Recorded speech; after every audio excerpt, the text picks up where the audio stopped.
యొక్క గుండె చప్పుడు విని ఈ రోజు మెదక్ పార్లమెంటులో నీలం మధును గెలిపించడానికి మనకు అండగా నిలబడడానికి శ్రీ రాహుల్ గాంధీ గారు విచ్చేసి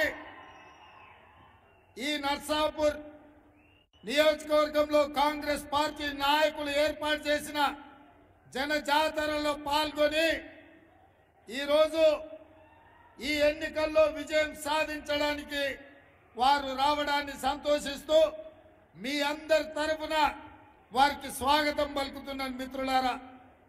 మిత్రులారా, మెదక్ పార్లమెంటు నియోజకవర్గానికి దేశ చరిత్రలోనే ఒక గొప్ప పేరు ఉన్నది. ఆనాడు దేశంలో జనతా పార్టీ విఫలమై దేశ రాజకీయాలు అల్లకల్లోలమై దేశంలో ప్రభుత్వమే లేని అరాచకం తాండవిస్తున్న సందర్భంగా శ్రీమతి ఇందిరా గాంధీ గారు 1980లో ఇదే మెదక్ పార్లమెంటు నుంచి ఎన్నికల బరిలో దిగి అత్యధిక మెజార్టీతో గెలిచి ఈ దేశానికి ప్రధానమంత్రిగా ఎన్నికైన సంగతి ఇక్కడున్న ప్రతి ఒక్క మెదక్ బిడ్డకు తెలుసు. ఆనాటి ఎన్నికల్లో ఆంధ్రప్రదేశ్లో 42 ఎంపీ స్థానాలు ఉంటే 41 స్థానాలు కాంగ్రెస్ పార్టీ ఈ గడ్డ మీద 3 రంగుల జెండాను ఎగరేసి దేశానికి ప్రధానమంత్రిగా శ్రీమతి ఇందిరాగాంధీ గారు నాయకత్వం వహించారు. ఆనాడు ఇందిరాగాంధీ గారు ఈ ప్రాంతం నుంచి ప్రాతినిధ్యం వహించినప్పుడే ఈ ప్రాంతం పారిశ్రామికంగా అభివృద్ధి చెందింది.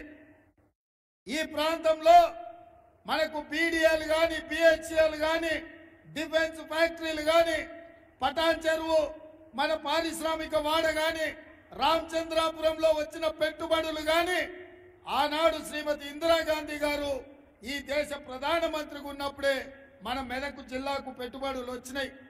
ఇవే కాదు, ఈ రోజు కూడా ఈ రాష్ట్రానికి దేశానికి వేలాది పరిశ్రమలు ఈ మెదక్ ప్రాంతంలో ఉన్నాయంటే ఆనాడు శ్రీమతి ఇందిరాగాంధీ గారు ఈ ప్రాంతం మీద ప్రత్యేకమైన మమకారం చూపించి ఈ మెదక్ను అభివృద్ధి చేసింది కాబట్టి ఇవాళ ఈ ప్రాంతం అంతా అభివృద్ధి చెందింది.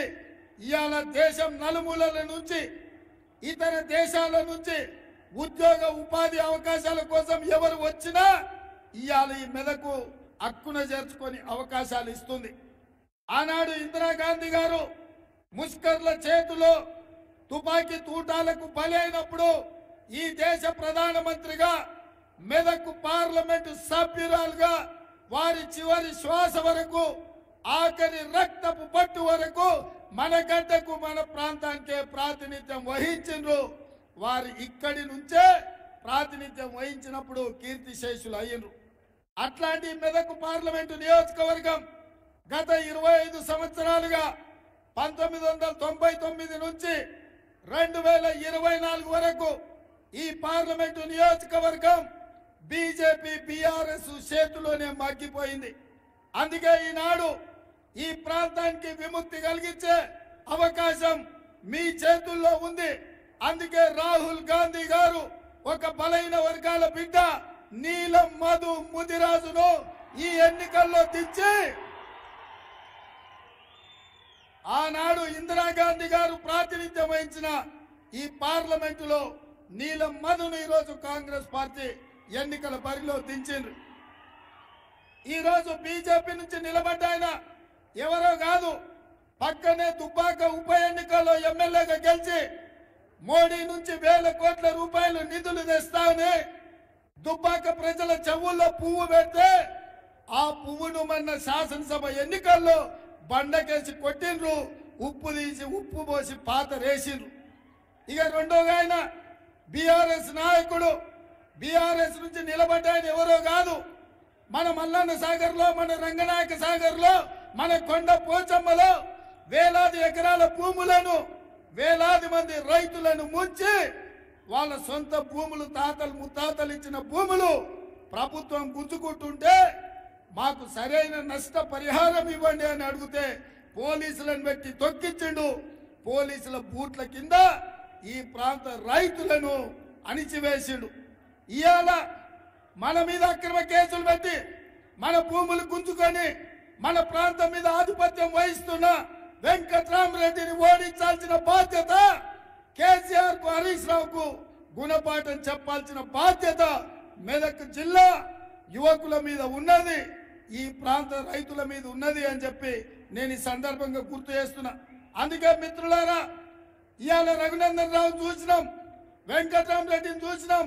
వెంకట్రామరెడ్డి ఆల్రెడీ ఎమ్మెల్యేగా ఉన్నాడు, ఇప్పుడు మళ్ళా ఎంపీగా ఎందుకు నిలబడ్డాడు అంటే కేసీఆర్ కు హరీష్ రావుకు 100 కోట్ల రూపాయలు ఇస్తున్నాడు కాబట్టి ఎక్కడి నుంచో కరీంనగర్ నుంచి తీసుకొచ్చి మెదక్ ఎన్నికల బరిలో దించిండ్రు.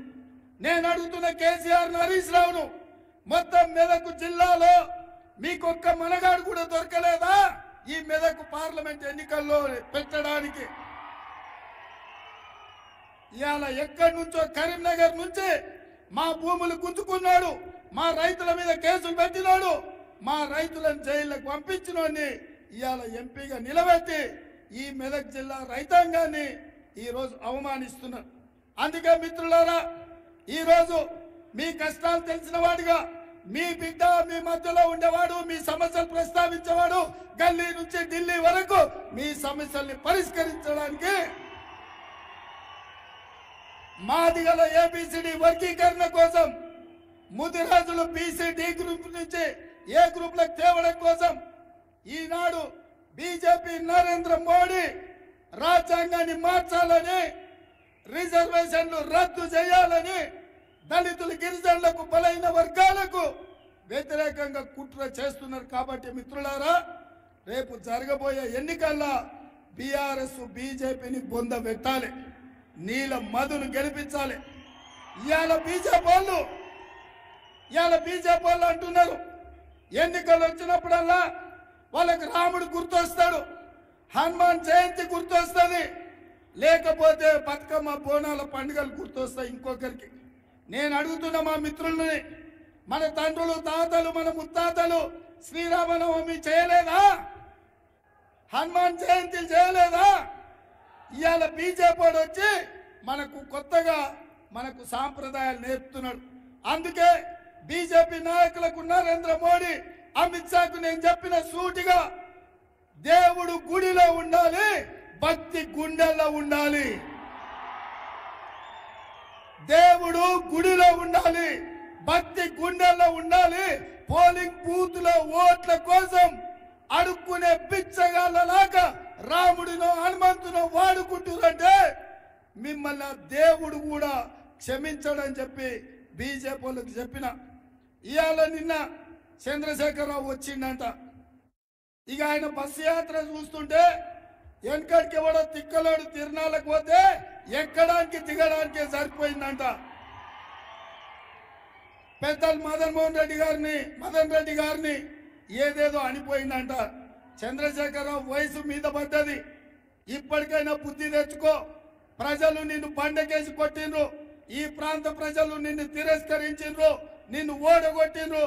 రేపు రాబోయే పార్లమెంట్ ఎన్నికల్లో నీ అభ్యర్థికి డిపాజిట్ కూడా గల్లంత అవుతుంది.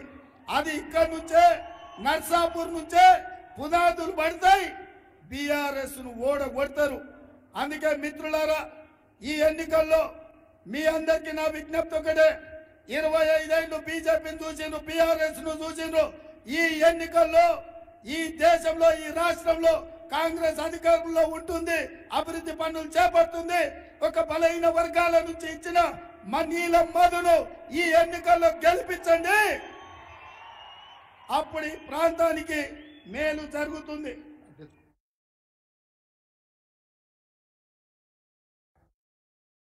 సోనియా గాంధీ గారు మనకు ఖమ్మంలో బయ్యారం ఉక్కు కర్మాగారం ఇచ్చిండ్రు.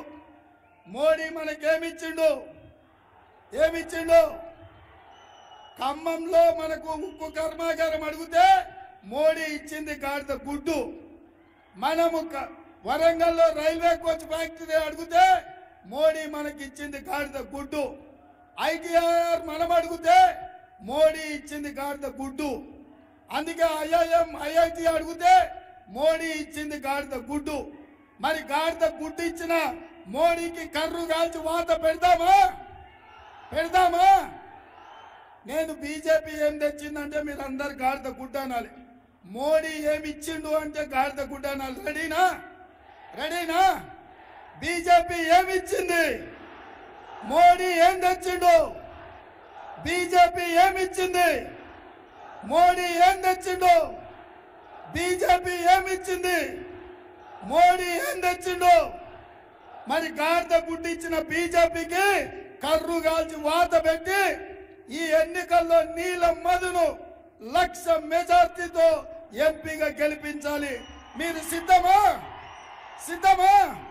సిద్ధమా? సిద్ధమా? నేను 1,00,000 అంటే మీరు పక్కా అనాలి.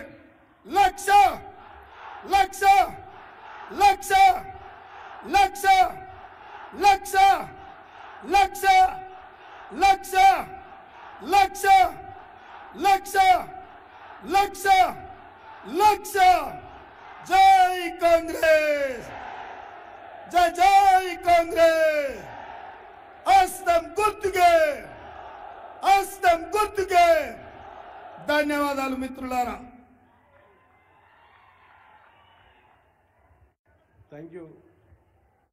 ఇప్పుడు మనం ఎంతో ఎదురు చూస్తున్నటువంటి ఇందిరాగాంధీ మనమడు, మరి మనందరి ఆశాజ్యోతి, భావి భారత ప్రధాని రాహుల్ గాంధీ గారు ప్రసంగించాల్సిందిగా కోరుతున్నాము.